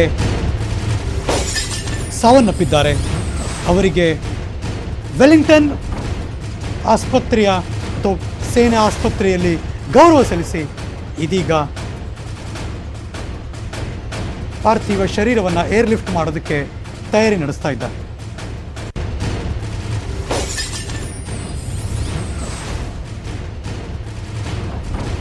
ಇದ್ರ ಬಗ್ಗೆ ಒಂದಷ್ಟು ಮಾಹಿತಿಯನ್ನು ಕಲೆ ಹಾಕೋಣ. ನಿವೃತ್ತ ಕರ್ನಲ್ VM ನಾಯ್ಕ್ ಅವರು ನಮ್ಮ ಜೊತೆ ಲೈವ್ ಜಾಯ್ನ್ ಆಗಿದ್ದಾರೆ. ಕರ್ನಲ್ ಸರ್ ನಮಸ್ಕಾರ, ಕಾರ್ಯಕ್ರಮಕ್ಕೆ ಸ್ವಾಗತ. ಮೋಹನ್ ಚಿತಾಲೆ, ಮೈಸೂರಿಂದ ವಾಯುಸೇನೆಯ ನಿವೃತ್ತ ಅಧಿಕಾರಿ, ನಮ್ಮ ಜೊತೆ ಲೈವ್ ಜಾಯ್ನ್ ಆಗಿದ್ದಾರೆ. ಮೋಹನ್ ಚಿತಾಲೆ ಅವರೇ ನಮಸ್ಕಾರ, ಕಾರ್ಯಕ್ರಮಕ್ಕೆ ಸ್ವಾಗತ. ನಿಮ್ಮಿಂದಲೇ ಶುರು ಮಾಡ್ತೀನಿ. ಮೋಹನ್ ಚಿತಾಲೆ ಸರ್, ಈ ನಮಸ್ಕಾರ. ಆಕ್ಸಿಡೆಂಟ್ ಏನಾಯಿತು, ಈ ವಾಯುಸೇನೆಯ ಹೆಲಿಕಾಪ್ಟರ್, ಇದಕ್ಕೆ ನಿಮ್ಮ ಮೊದಲ ಕಮೆಂಟ್, ನಿಮ್ಮ ವಿಮರ್ಶೆ ಏನು, ಯಾವ ದೃಷ್ಟಿಯಲ್ಲಿ ನೋಡ್ತೀರಾ ಇದನ್ನು?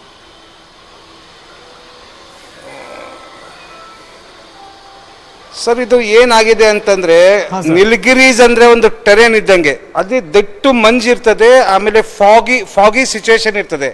ಆ ಫಾಗಿ ಸಿಚುವೇಶನ್ ನಲ್ಲಿ ವಿಸಿಬಿಲಿಟಿ ಅಂತ ಹೇಳ್ತಾರೆ ನಮ್ಮ ಏರ್ಫೋರ್ಸ್ ಲ್ಯಾಂಗ್ವೇಜ್ ನಲ್ಲಿ, ವಿಸಿಬಿಲಿಟಿ ಟೋಟಲಿ ಜೀರೋ ಇತ್ತಂತ ಅನಿಸ್ತಾ ಇದೆ.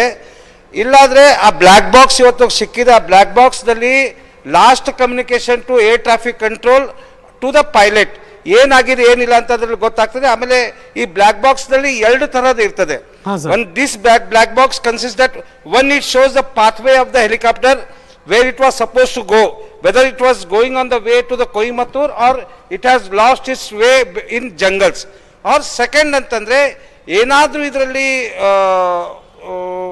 ಟೆರರಿಸ್ಟ್ ಆಂಗಲ್ ಇದ್ರೆ ನನಗೇನು ಅನಿಸ್ತಾ ಇಲ್ಲ, ಯಾಕಂದ್ರೆ it may be the fatal accident due to the burst in the ATF tanker ಅಂತಂದ್ರೆ ಏವಿಯೇಷನ್ ಟರ್ಬೈನ್ ಫ್ಯೂಯಲ್ ಅಂತಂತಾರೆ. ಅದನ್ನ it is just like a petrol diesel ತರ ಇರ್ತದೆ ನಮ್ಮ ಹೆಲಿಕಾಪ್ಟರ್ಗೆ, ಮನ್ಮಿಗ್ ಏರ್ಕ್ರಾಫ್ಟ್ಸ್ಗೆ ಎಲ್ಲ. ಅದರಲ್ಲಿ ಏನಾದ್ರೂ ಟೆಕ್ನಿಕಲ್ ಸ್ನ್ಯಾಗ್ ಆಗಿ ಇದು ಆಗಿರಬಹುದು. ಟೆಕ್ನಿಕಲ್ ಎರರ್ ಬರೋಕ್ ಸಾಧ್ಯ ಇದೆಯಾ ಸರ್ ಇಂಥ ಒಂದು ಸಫಿಸ್ಟಿಕೇಟೆಡ್ ಏರ್ಕ್ರಾಫ್ಟ್ ಅಲ್ಲಿ? ಔಟ್ ಆಫ್ ಕ್ಯೂರಿಯಾಸಿಟಿ ಪ್ರಶ್ನೆ ಕೇಳ್ತಾ ಇದ್ದೀನಿ ನಿಮ್ಮನ್ನ. Sir, it's after all a machine. It is after all a machine. Even though Me series nalli V5 is one of the finest chopper which has been provided to the VVIPs and to the Pradhan Mantri and Rashtrapati for their local ಏನದು ಸಣ್ಣ ಪುಟ್ಟ ಪ್ರವಾಸ ಇದ್ದಾಗ. And this type of Me series accidentಗಳು ಒಬ್ರು ಜಗನ್ ಮೋಹನ್ ರೆಡ್ಡಿ ನಂಗೆ ಅನ್ಸುತ್ತೆ, if I remember, ಅವ್ರದ್ದು ಈ ತರ ಒಂದು ಆಕ್ಸಿಡೆಂಟ್ ಆಗಿತ್ತು. 7-8 ವರ್ಷ ಆಗೋಗಿದೆ ಸರ್. ಆಕ್ಚುಲಿ ಮೀ ಸೀರೀಸ್ ಅಲ್ಲೇ ಆಗಿದೆ. ಟೆರರಿಸ್ಟ್ ಆಂಗಲ್ ಇಲ್ಲ ಇದು ಸರ್. ಮೀ ಸೀರೀಸ್ ನಲ್ಲಿ Me 5 ಬಗ್ಗೆ ನಾನು ಮಾತಾಡ್ತಿದ್ದೇನೆ. There are Me 1, Me 2, Me 3, Me 4 ಇದನ್ನ ಅಪ್ಗ್ರೇಡೇಷನ್ ಮಾಡಿ ಈ ಲೆವೆಲ್ಗೆ Me 5 ನ ತಂದಿದ್ದಾರೆ. ಈ Me 5 ನಲ್ಲಿ ಏನು ಎಡವಟ್ಟಾಗಿದೆ ಅನ್ನೋದನ್ನ ಕೋರ್ಟ್ ಆಫ್ ಎನ್ಕ್ವೈರಿಯಲ್ಲಿ ಇನ್ವೆಸ್ಟಿಗೇಷನ್ ಆಗೋವರೆಗೂ ಸೋಷಿಯಲ್ ಮೀಡಿಯಾದಲ್ಲಿ ಏನ್ ಬರ್ತಾ ಇದೆ, ಜನ ಏನು ಮಾತಾಡ್ತಾ ಇದ್ದಾರೆ ಅದರದ್ದು ನೋಡ್ಲಿಕ್ಕೆ ಸಾಧ್ಯ ಇಲ್ಲ. ನಾನೊಂದು ನಿಮ್ಮ ವಿಷಯನ ಹೊರತುಪಡಿಸಿ ಒಂದು ವಿಷಯ ಹೇಳ್ಬೇಕಂದ್ರೆ, ನಮ್ಮ ಕನ್ನಡ ಚಿತ್ರರಂಗದ ಅಪ್ಪು ರಾಜ್ಕುಮಾರ್ ಅವ್ರ ಮಗ ಸರ್ 150 ಕಿಲೋಮೀಟರ್ ಸೈಕಲ್ ಅನ್ನು ಹೊಡಿತಾ ಇದ್ದ. His body was what, his body ಜನರಿಗೆ ಆಶ್ಚರ್ಯ ಅನಿಸ್ತಿತ್ತು ಈ ತರ ಫಿಸಿಕಲ್ ಎಕ್ಸರ್ಸೈಸ್ ಮಾಡೋದು. Sudden fraction of second 3 second ನಲ್ಲಿ ಒಂದು ಹಾರ್ಟ್ ಅಟ್ಯಾಕ್ ಆಯ್ತು. ಮನುಷ್ಯನ್ಗೂ ಕೂಡ ಹಿಂಗಿದ್ದಾಗ ಮಷೀನ್ ಏನ್ ಸರ್, ಮಷೀನೇ ಅದು. Chopper is a chopper. But I tell you, investigation ಅಲ್ಲಿ ಕರೆಕ್ಟ್ ಆಗಿ ಗೊತ್ತಾಗುತ್ತದೆ. ಇನ್ವೆಸ್ಟಿಗೇಷನ್ ಮುಗಿಯೋವರೆಗೂ ಈಗ ಏನು ಕೊಯಮತ್ತೂರಿನಿಂದ ಅವರು ಡೆಲ್ಲಿಗೆ ಅದು ಹೋಗ್ತದೆ, ಡೆಲ್ಲಿಲಿ ಅವ್ರಿಗೆ ಸಲಾಮಿ ಶಸ್ತ್ರ ಕೊಡ್ಲಾಗ್ತದೆ. ಆಮೇಲೆ ಅದನ್ನು ರಾಷ್ಟ್ರಧ್ವಜ ಅದೊಂದು ಎಮೋಷನಲ್ ಸೀನು. ಅವರು ವಿಧವೆಯರಿಗೆ ಇಲ್ಲ ಅವ್ರ ತಂದೆ ತಾಯಿಗೆ ಕೊಡ್ತಾರೆ.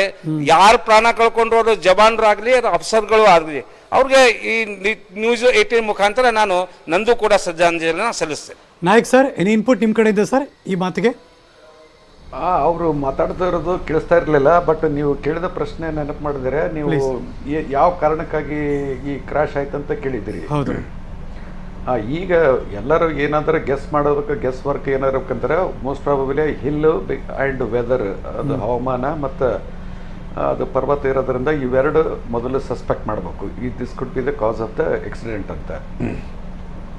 ಆಮೇಲೆ ಈಗ ಆಲ್ರೆಡಿ ಬ್ಲ್ಯಾಕ್ ಬಾಕ್ಸ್ ಸಿಕ್ಕಿದೆಯಲ್ಲ, ಬ್ಲ್ಯಾಕ್ ಬಾಕ್ಸ್ನಿಂದ ಅಂದರೆ ಈ ಹವಾಮಾನ ಹಿಲ್ ಸ್ಟೇಷನ್ನು ಕರೆಕ್ಟ್ ನೀವು ಹೇಳ್ತಿರೋದು, ಪ್ರೈಮರಿಯಾಗಿ ಅದು ಅನಿಸುತ್ತೆ ಅಂತ. ಬಟ್ ಈ ಥರದ ಏರ್ಕ್ರಾಫ್ಟ್ಗಳನ್ನು ಮತ್ತೆ ಅಲ್ಲೇ ಸುತ್ತಿ ಅಲ್ಲಿಗೆ ಬರ್ತೀನಿ. ಬಟ್ ಈ ಥರದ ಏರ್ಕ್ರಾಫ್ಟ್ಗಳು ಇದನ್ನೆಲ್ಲ ವಿತ್ಸ್ಟ್ಯಾಂಡ್ ಮಾಡಿ ಮುನ್ನುಗ್ಗಿ ಹೊಡೆಯುವಂಥ ವಿಮಾನಗಳಿವೆಲ್ಲವೂ ಕೂಡ.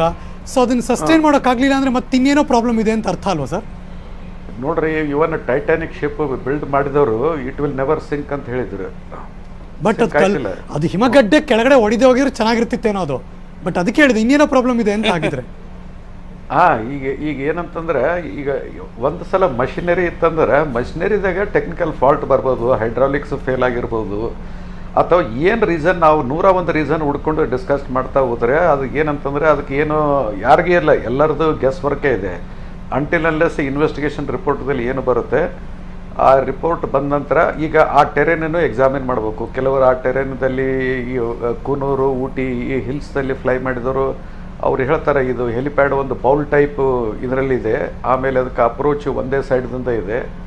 ಆಮೇಲೆ ಈ 2 ಹಿಲ್ ಮಧ್ಯದಲ್ಲಿ ವ್ಯಾಲಿದಲ್ಲಿ ಫ್ಲೈ ಮಾಡ್ತಿರ್ತಾರೆ. ವ್ಯಾಲಿದಲ್ಲಿ ಫ್ಲೈ ಮಾಡಬೇಕಾದ್ರೆ ಏನಾದರೂ ಕ್ಲೌಡ್ಸ್ ಅವಾಯ್ಡ್ ಮಾಡಬೇಕು ಅಂತ ರಿಟರ್ನ್ ಮಾಡೋದಾಗಲಿ, ಸ್ವಲ್ಪ ಡಿವಿಯೇಷನ್ ತೊಗೊಳ್ಳೋದಾಗಲಿ ಸ್ಪೇಸ್ ಕಡಿಮೆ ಸಿಗ್ತದೆ ಅವ್ರಿಗೆ. ಆ ಥರ ಏನಂತಂದರೆ ಇದು ಫ್ಲೈ ಮಾಡ್ತಾ ಮಾಡ್ತಾ ಅವ್ರೇನು ತೊಗೊಂಡಿರ್ತಾರೆ, ನಾನು ಆಕಾಶದಲ್ಲಿ ಇದ್ದೀನಿ, ನಾನು ಮುಂದೆ ಮೋಡ ಅದಂತ ಇರ್ತದೆ. ಆ್ಯಕ್ಚುಲಿ ಅದು ಮೋಡ ಇರೋದಲ್ಲ, ಅದು ಇರೋದ ಗಿಡ ಇರ್ತದೆ, ಇಲ್ದಿದ್ರೆ ಗ್ರೌಂಡ್ ಇರ್ತದೆ, ಇಲ್ದಿದ್ರೆ ಯಾವುದಾದ್ರೂ ಒಂದು ಬೋಲ್ಡರು ಸ್ಟೋನು ಏನಾದರೂ ಇರ್ತದೆ. ಅವ್ರಿಗೆ ವಿಸಿಬಿಲಿಟಿನೇ ಇರಲಿಲ್ಲ ಅಂದಮೇಲೆ ಈ ಥರ ಎರರ್ ಆಗೋದು ಸಹಜ ಇದು. ಬಟ್ ಆ ಎರರು ಇನ್ಯಾರ್ದೋ ಪ್ರಾಣ ಎಲ್ಲರದು ಹೊಟ್ಟೋಗುತ್ತೆ ಅನ್ನೋದು ಇದೆಯಲ್ಲ ಸರ್, ದಟ್ ಈಸ್ ತುಂಬ ಕಾಸ್ಟ್ಲಿ ಅದು. ಅಲ್ಲಿ come back to you sir. ನಿವೃತ್ತ ಕರ್ನಲ್ VM ನಾಯ್ಕ್ ನಮ್ಮ ಜೊತೆ ಲೈವ್ ಇದ್ದಾರೆ.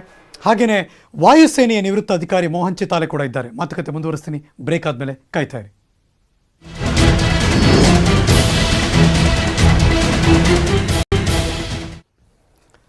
Welcome back. ಇಬ್ಬರು ಅತಿಥಿಗಳ ಜೊತೆ ಲೈವಲ್ಲಿ ಇದ್ದಾರೆ. ನಿವೃತ್ತ ಕರ್ನಲ್ VM ನಾಯ್ಕ್ ಅವರಿದ್ದಾರೆ. ಮೈಸೂರಿಂದ ಮೋಹನ್ ಚಿತಾಲೆ ವಾಯುಸೇನೆಯ ನಿವೃತ್ತ ಅಧಿಕಾರಿಗಳು ಕೂಡ ಇದ್ದಾರೆ.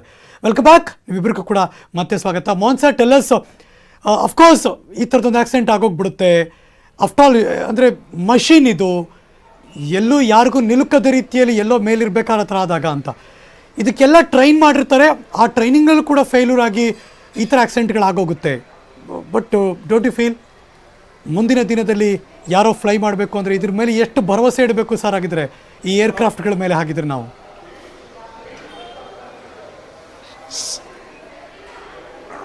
ಸರ್, ಒಂದು ಮಾತು ತಪ್ಪು ತಿಳ್ಕೊಬೇಡ್ರಿ, ಒಂದು ಮಾತು ಹೇಳ್ತೀನಿ ನಿಮಗೆ. ಹೇಳ್ರಿ ಸರ್.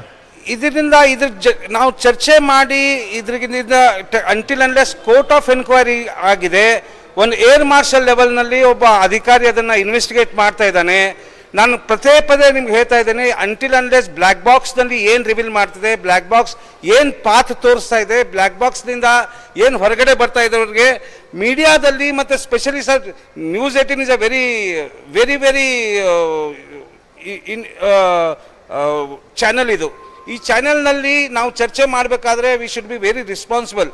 ಅಂಟಿಲ್ ಅನ್ಲೆಸ್ ನಿನ್ನೆ ಆಕ್ಸಿಡೆಂಟ್ ಆಗಿದೆ, ಒಂದು ವಾರ 10 ದಿವಸದಲ್ಲಿ let the enquiry report comes.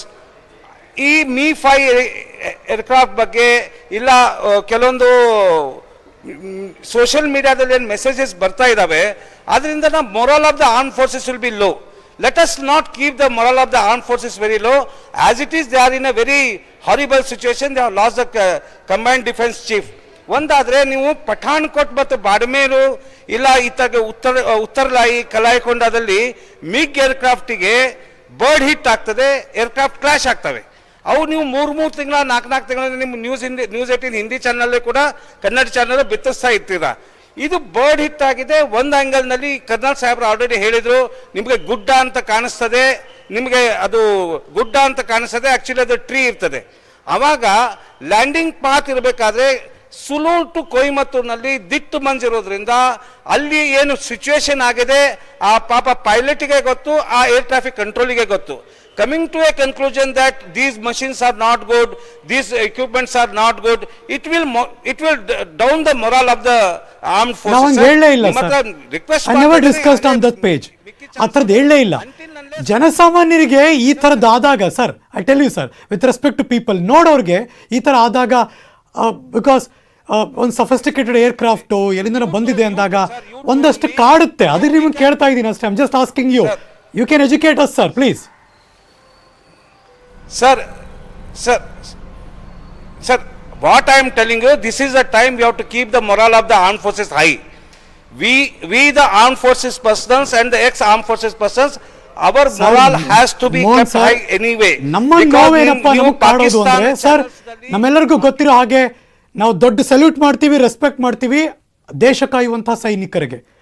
13 ಜನ ಆ ಫ್ಯಾಮಿಲಿ ಮತ್ತು ಅವರ ಕುಟುಂಬ ಇದು ನೆನಪಿಸ್ಕೊಂಡಾಗ ನಮಗೂ ಕರಳು ಕಿತ್ತು ಬರುತ್ತೆ ಸರ್.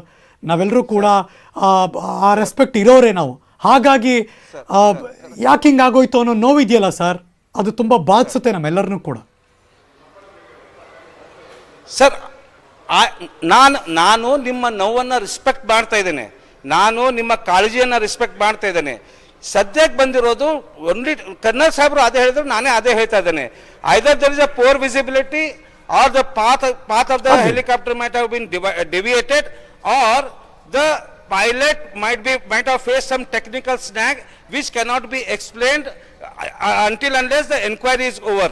ಅದರ ಜೊತೆಗೆ ಇನ್ನೊಂದು ಸ್ಟೆಪ್ ನಿಮ್ಗೆ ಹೇಳ್ತೇನೆ ಸರ್, ಅಲ್ಲಿ ಡರ್ಬಿ ಬಿದ್ದಿರ್ತದೆ, ಅಂದ್ರೆ ಹೆಲಿಕಾಪ್ಟರ್ನ ಎಲ್ಲಾ ಪಾರ್ಟ್ಸ್ಗಳು ಬಿದ್ದಿರ್ತಾರೆ. ಅದರಲ್ಲಿ ಏನಾದ್ರು ಫಾರಿನ್ ಆಬ್ಜೆಕ್ಟ್ ಅಂತ ಹೇಳ್ತೀವಿ.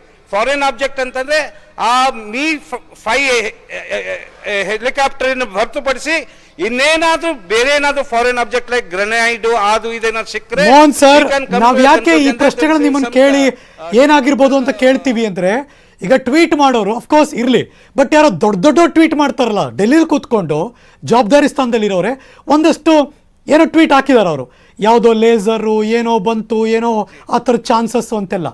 ಸೊ ಹಾಗಾಗಿ ನಿಮ್ಗೆ ಅದ್ರ ಬಗ್ಗೆ ಗೊತ್ತಿರಬಹುದಾ ಅಥವಾ ಇನ್ನು ಬೇರೆ ಆ್ಯಂಗಲ್ ಯಾವ್ದಾದ್ರು ಇದೆಯಾ ವಿಚ್ ವಿ ಡೋಂಟ್ ನೋ, ಹಾಗಾಗಿ ನಿಮ್ಮನ್ನು ಕೇಳ್ತಾ ಇದೀವಿ ಅಷ್ಟೇ. ಸರ್ ಪ್ಲೀಸ್ ಸರ್ ನಿನ್ನೆ ಕೂಡ ಟ್ವೀಟ್ ಆಗಿದೆ. ಒಬ್ಬನು ಯೂತ್ ಕಾಂಗ್ರೆಸ್ ಮಾಧೇಪುರ ಅನ್ನೋ ಟ್ವಿಟರ್ ಹ್ಯಾಂಡಲ್ ಇಂದ ಒಬ್ಬನು ಟ್ವೀಟ್ ಮಾಡ್ದ, now the enquiry of Rafael will not be conducted as. ಅವರು ಅಫಿಷಿಯಲಿ ಡಿಕ್ಲೇರ್ ಮಾಡೋಕ್ಕಿಂತ ಮುಂಚೆನೆ the government of India, Minister of Defense has not officially announced that Chief of the Defense Staff is no more.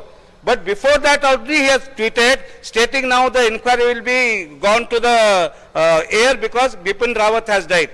ಇನ್ನೊಬ್ರು tweet ಮಾಡ್ತಾರೆ, family Q Thi ಉಸ್ ಜಹಾಜ್ May. Sir ನಿಮ್ಗೆ ಹೇಳ್ತೀನಿ, Indian air force, Indian army ಮತ್ತು Indian ನೇವಿಗಳಲ್ಲಿ lady ಇನ್ commanding officer local unit ನಲ್ಲಿ commanding ಆಫೀಸರಿನ missus ಅಲ್ಲಿರುವ ladies ವಿಂಗಿನ ಮುಖ್ಯಸ್ಥರಿರ್ತಾರೆ. ಅದಕ್ಕೆ ಅವ್ವ ಅಂತಾರೆ, ಅಫ್ವಾ ಅಂತಾರೆ, ಅಯ್ಯ ಅಂತಾರೆ. ಅಂದ್ರೆ ಅವ್ವ ಅಂದ್ರೆ armed forces wives welfare association, ಅಫ್ವಾ ಅಂದ್ರೆ air force wives welfare association. ಅದೇ ತರ ನೇವಿದು ಕೂಡ ಇರ್ತದೆ, ಅವ್ರು they are authorised to fly. Bipin Rawat's missus was there in the helicopter as combined defense chief his wife, and she was very well authorized to board that helicopter.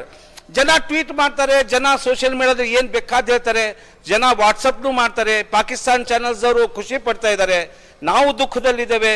Enquiry ಆದಾಗ ಅದ್ರದ್ದು ಏನಿದೆ ಅಂತ ಗೊತ್ತಾದ್ರೆ ಮಾತ್ರ, and court of enquiry proceedings higher level technical I think Nayak sir ಏನೋ hand raise ಮಾಡ್ತಾರೆ, Nayak sir ಏನೋ ಹೇಳಬೇಕು ಅಂತ ಕಾಯ್ತಿದ್ದಾರೆ ಅನ್ಸುತ್ತೆ. Mohan sir just hold for a second. Nayak sir please go head.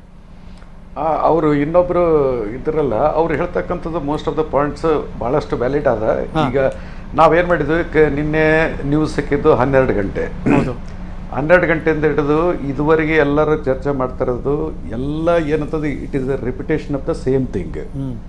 ಏನಾದರೂ ಇದಿತ್ತಂದರೆ, ಈಗ ಬ್ಲ್ಯಾಕ್ ಬಾಕ್ಸ್ ಸಿಕ್ಕಿದೆಷ್ಟು ಇವತ್ತು ಸಿಕ್ಕಿದೆ ಬ್ಲ್ಯಾಕ್ ಬಾಕ್ಸ್. ಬ್ಲ್ಯಾಕ್ ಬಾಕ್ಸದು ಕಂಟೆಂಟು ಹೊರಗೆ ಬರಲಿ, ಅದರದ್ದೆಲ್ಲ ಕಂಪ್ಲೀಟ್ ಫ್ಲೈಟ್ ಡಾಟಾ, ಎಲ್ಲ ಎಲೆಕ್ಟ್ರಾನಿಕ್ ಡಾಟಾ, ಎಲ್ಲ ಫ್ಲೈಟ್ ಪಾತದ್ದು ಅದರದ್ದು ಎಲ್ಲ ಕಂಟ್ರೋಲ್ಸ್ದು ಡಾಟಾ ಅದರಲ್ಲಿ ಬ್ಲ್ಯಾಕ್ ಬಾಕ್ಸ್ದಲ್ಲಿ ಇರ್ತದೆ.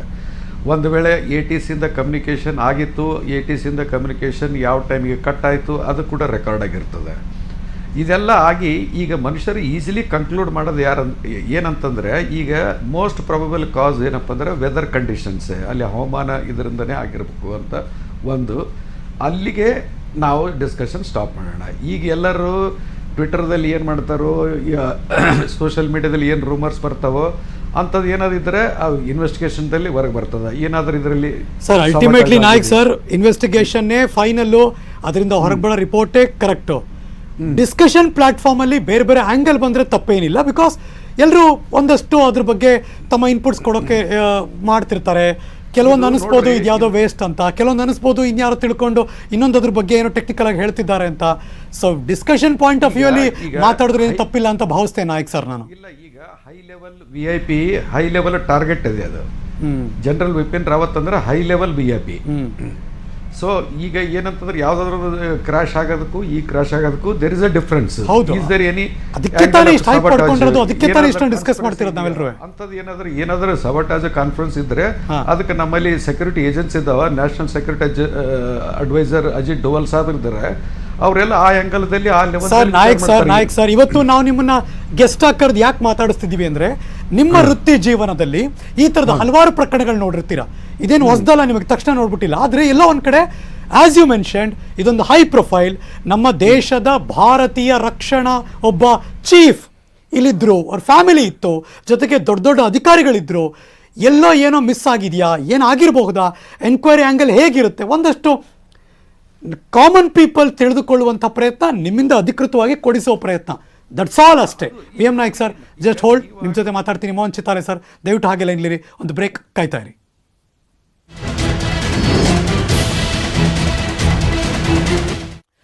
Welcome back. ನಾಯ್ಕ್ ಸರ್ ಮತ್ತು ಮೋಹನ್ ಚಿತ್ತಾಲೆ ಸರ್ ಇಬ್ಬರು ಕೂಡ ಲೈವ್ ಜಾಯ್ನ್ ಆಗಿದ್ದಾರೆ. ನಾಯ್ಕ್ ಸರ್ ಮತ್ತು ಮೋಹನ್ ಚಿತ್ತಾಲೆ ಸರ್, ಕೊನೆಯದಾಗಿ ಒಂದೊಂದು ಚಿಕ್ಕ ಪ್ರಶ್ನೆ ಕೇಳ್ಬಿಡ್ತೀನಿ. ಇದರಿಂದ ನಿಮ್ಮ ಪ್ರಕಾರ ನಮ್ಮ ದೇಶಕ್ಕೆ ಅಥವಾ ನಮ್ಮೆಲ್ಲರಿಗೂ ಏನೊಂದು ಸಂದೇಶ ಬಂದಿದೆ ಅಥವಾ ಏನೊಂದು ಲೆಸನ್ ಕಲಿಬೋದಾ ನಾವು ಇದರಿಂದ? ನಾಯ್ಕ್ ಸರ್, ಚಿಕ್ಕದಾಗಿ. ಪ್ರತಿಯೊಂದು ಇಂಥ ಮೇಜರ್ ಆಕ್ಸಿಡೆಂಟ್ ಆದಾಗ ಅದರಿಂದ ಮುಂದೆ ಈ ಥರ ಆಗಬಾರ್ದಂತಕ್ಕೊಂದು ಪ್ರಿಕಾಷನ್ಸ್ ತಗೋಬೇಕು. ನಮ್ಮದು ಇಡೀ ನ್ಯೂಸ್ ಚಾನಲ್ಸ್ ಯಾವುದೇ ಇರ್ಬೋದು, ನಾವೇನು ಮಾಡ್ತೀವಿ, ಘಟನೆ ಆದಾಗ ಅದರದೆಲ್ಲ ಬಹಳಷ್ಟು ಚರ್ಚೆ ಮಾಡಿ ಆ ಸ್ಟೋರಿ ಅಲ್ಲಿಗೆ ಬಿಟ್ಬಿಡ್ತೀವಿ. ಅದಾದ ನಂತರ ಇನ್ವೆಸ್ಟಿಗೇಷನ್ ರಿಪೋರ್ಟ್ ಏನಾಯಿತು ಏನೇನು. ಈಗ ನಾವು ಎಕ್ಸಾಂಪಲ್ ಹೇಳ್ಬೇಕಂತಂದ್ರೆ, ಒಂದು 2-3 ವರ್ಷದಿಂದ ದೇವೇಂದ್ರ ಫಡ್ನವೀಸ್ ಅಂತ ಮಹಾರಾಷ್ಟ್ರ ಚೀಫ್ ಮಿನಿಸ್ಟರ್ ಇದ್ದ. ಹೌದು. ಮಹಾರಾಷ್ಟ್ರ ಚೀಫ್ ಮಿನಿಸ್ಟರ್ದೇ ಹೆಲಿಕಾಪ್ಟರ್ ಕ್ರ್ಯಾಶ್ ಆಯಿತು. ಬಟ್ ಎಲ್ಲರೂ ಅದರಲ್ಲಿ ಸೇಫ್ ಇದ್ರಲ್ಲಿ. ಅದಾದ ನಂತರ ಅದು ಕಾಸ್ ಆಫ್ ದ ಆಕ್ಸಿಡೆಂಟ್ ಏನಿತ್ತು, ಯಾವ ಕಾರಣಕ್ಕಾಗಿ ಆಕ್ಸಿಡೆಂಟ್ ಆಯಿತು ಅಂತ ಯಾರಿಗೂ ಈಗ ಗೊತ್ತಿಲ್ಲ. ಕೆಲವರಿಗಷ್ಟೇ ಗೊತ್ತಿದೆ. ಇನ್ವೆಸ್ಟಿಗೇಷನ್ ರಿಪೋರ್ಟ್ ಹೊರಗೆ ಬಂದಿದೆ, ಅದರ ಚರ್ಚೆ ಆಗೋದಿಲ್ಲ. ಅದರದ್ದು ಮೇನ್ ಕಾರಣ ಏನಂತಂದರೆ, ಈಗ ಒಂದು ಪೊಲಿಟಿಕಲ್ ರ್ಯಾಲಿದಲ್ಲಿ ಬಂದಿರ್ತಾರೆ ಅವರು ಚೀಫ್ ಮಿನಿಸ್ಟರು. ಬಂದಾಗ ಲೆಟಸೇ ಅಲ್ಲೆಲ್ಲ ಎನ್ವೈರ್ಮೆಂಟ್ ಟೆಂಪ್ರೇಚರ್ ಒಂದು 30 ಡಿಗ್ರಿ ಟೆಂಪ್ರೇಚರ್ ಇರ್ತದೆ. ಒಂದು 2-3 ತಾಸು ರ್ಯಾಲಿ ಮಾಡಿ ಹೋಗ್ಬೇಕಾದ್ರೆ ಟೆಂಪ್ರೇಚರ್ 40 ಆಗ್ತದೆ. ಈ ಟೆಂಪ್ರೇಚರ್ ಇನ್ಕ್ರೀಸ್ ಆಯ್ತಪ್ಪ ಅಂದರೆ ಲೋಡ್ ಕ್ಯಾರಿಂಗ್ ಕೆಪಾಸಿಟಿ ಏರ್ಕ್ರಾಫ್ಟದ್ದು ಕಡಿಮೆ ಆಗ್ತದೆ. ಅವಾಗ ಚೀಫ್ ಮಿನಿಸ್ಟರ್ ಜೊತೆಗೆ ಒಂದು 6 ಜನ ಗೆಸ್ಟ್ ಬಂದಿದ್ರು, ಅದರ ಜೊತೆಗೆ ಬಂದಿದ್ರು ಅಂದ್ರೆ ಅದೇ 6 ಜನನ ವಾಪಸ್ ಅದೇ ಹೆಲಿಕಾಪ್ಟರ್ದಲ್ಲಿ ಹೋಗ್ತಾರೆ. ಆ್ಯಕ್ಚುಲಿ ಯಾರಾದರೂ ಒಬ್ಬರು ಪ್ಯಾಸೆಂಜರ್ ಡ್ರಾಪ್ ಆಗಬೇಕಾಗಿತ್ತು. ಯಾಕಂದರೆ ಇದು ಓವರ್ಲೋಡ್, ಟೆಂಪ್ರೇಚರ್ ಇನ್ಕ್ರೀಸ್ ಆದ ಕೂಡಲೇ ಓವರ್ಲೋಡ್ ಕೆಪಾಸಿಟಿ ಹೆಲಿಕಾಪ್ಟರ್ದಲ್ಲಿ ಇರೋದಿಲ್ಲ. ಸೊ ಇಂಥವೆಲ್ಲ ವಿಷಯ ಕೆಲವರಿಗಷ್ಟೇ ಗೊತ್ತಿದೆ. ಅಂಥವು ಕೂಡ ಪ್ರೋಗ್ರಾಮ್. ಇವತ್ತು ಒಂದು ಹೆಲಿಕಾಪ್ಟರ್ ಆಗಿದೆಯಲ್ಲ, ನಾಳೆ ಇನ್ವೆಸ್ಟಿಗೇಷನ್ ರಿಪೋರ್ಟ್ ಬರ್ತದೆ. ರಿಪೋರ್ಟನ್ನು ಬಂದ ಕೂಡಲೇ ಅದು ಯಾವ ಕಾರಣಕ್ಕಾಗ ಆಗ್ಯದ ಅನ್ಬೋದು ಅದು ಗೊತ್ತಾಗ್ತದೆ. ಅದ್ರ ಬಗ್ಗೆ ಕೂಡ ಡಿಸ್ಕಸ್ ಮಾಡಿ. ಶೋರ್ ಸರ್, ಅವ್ರು ನಿಮ್ಮನ್ನು ಕನೆಕ್ಟ್ ಮಾಡ್ತೀವಿ. ಡೆಫಿನೆಟ್ ಆಗಿ ನಿಮ್ಮ ಇನ್ಪುಟ್ಸ್ ಕೂಡ ಇದ್ದೇ ಇರುತ್ತೆ. Mohan sir, final remarks sir, ನಿಮ್ಮ ಪ್ರಕಾರ ಆ ಮೆಸೇಜ್ ನಮಗೆ ಮತ್ತು ವಾಟ್ ನೆಕ್ಸ್ಟ್, ಮುಂದೆ ಏನು ಕಲಿಬೇಕು ನಾವು ಇದರಿಂದ?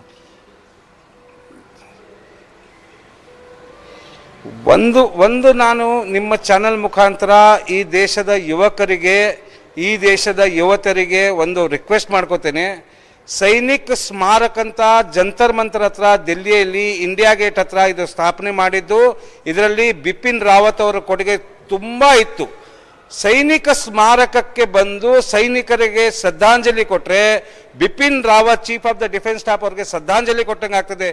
ಒಂದು ಆಮೇಲೆ ಮಿಲಿಟರಿಯ ವಿಷಯ ಬಂದಾಗ, ಡಿಫೆನ್ಸಿನ ವಿಷಯ ಬಂದಾಗ ಸೋಷಿಯಲ್ ಮೀಡಿಯಾದಲ್ಲಿ ಸ್ವಲ್ಪ ಜಾಗೃತವಾಗಿ ಮೆಸೇಜಸ್ಗಳನ್ನ ಹಾಕಬೇಕು. ನಮ್ಮ ಸೋಷಿಯಲ್ ಮೀಡಿಯಾ ಮೆಸೇಜಸ್ಗಳು ಎನಿಮಿ ಕಂಟ್ರಿಗೆ ಹೋಗ್ತವೆ, ಎನಿಮಿ ಕಂಟ್ರಿಯಿಂದ ಅದು ಟೆರರಿಸ್ಟ್ ಆರ್ಗನೈಸೇಷನ್ಗೆ ಹೋಗ್ತವೆ. 2 ದಿವಸದಲ್ಲಿ ಟ್ವಿಟರ್ ನೋಡಿ ನಂಗೆ ಸಾಕಾಗಿ ಹೋಗಿಬಿಟ್ಟಿದೆ. ಯಾರ್ಯಾರಿಗಂತ ಉತ್ತರ ಕೊಡ್ಬೇಕು ಸರ್? ಅದಕ್ಕೆ ಸ್ವಲ್ಪ ಮ್ಯಾಚ್ಯೂರ್ ಆಗಿ ಮತ್ತು ಇಂಪಾರ್ಟೆಂಟ್ ಏನು ಚಾನಲ್ಸ್ಗಳಿದ್ದಾವೆ ಅವ್ರು ಹೆಂಗೆ ಬಿಹೇವ್ ಮಾಡ್ತಾ ಇದ್ದಾರೆ ಅದನ್ನು ನೋಡಿ ಅದ್ರ ತಕ್ಕಗೆ ಸಾರ್ವಜನಿಕರು ಕೂಡ ಇಂಥ ವಿಷಯದಲ್ಲಿ 13 ಜನ ತೀರೋಗಿದ್ದಾರೆ, ಇನ್ನೊಬ್ಬರು ತಮ್ಮ ಜೀವಕ್ಕಾಗಿ ಒದ್ದಾಡ್ತಾ ಇದ್ದಾರೆ. ಅವ್ರು ಎಲ್ರಿಗೂ ಕೂಡ ನಮ್ಮನ್ನಿದ್ರು ಕೂಡ ಒಂದು ಸಂದೇಶ ಮಾತ್ರ ಸ್ಪಷ್ಟ: ಎನ್ಕ್ವೈರಿ ಎಲ್ಲಿವರೆಗೂ ಆಗೋದಿಲ್ಲೋ ಅಲ್ಲಿವರೆಗೂ ನಾವು ಸುಮೋಟೋ ಕನ್ಕ್ಲೂಷನ್ಗೆ ಬಂದರೆ, ಸುಮೋಟೋ ಕನ್ಕ್ಲೂಷನ್ಸ್ 108 ಆಗ್ಬೋದು ಸರ್. ಆದರೆ after all it was A machine. ಆ ಮಷೀನ್ ದುರ್ಘಟನೆ ಆಗಿದೆ. ಇದರ ಎನ್ಕ್ವೈರಿ ಬಂದಾಗ ಇದರ ಬಗ್ಗೆ ಹೇಳ್ಬೋದು. ನಿಮ್ಮ ಚಾನೆಲ್ಗೆ ಕರೆಸಿದ್ದಕ್ಕೆ ತುಂಬಾ thank you Mohan sir. Thank you Nayak sir, news 18ನ ಈ ಕಾರ್ಯಕ್ರಮದಲ್ಲಿ ಪಾಲ್ಗೊಂಡಿದ್ದಕ್ಕೆ, ಮಾಹಿತಿಯನ್ನು ಕೊಟ್ಟಿದ್ದಕ್ಕೆ ಥ್ಯಾಂಕ್ ಯು. ನೀವು ಮುಂದುವರಿತೆ ಬ್ರೇಕ್ ಆದಮೇಲೆ ಕಾಯ್ತಾ ಇರಿ.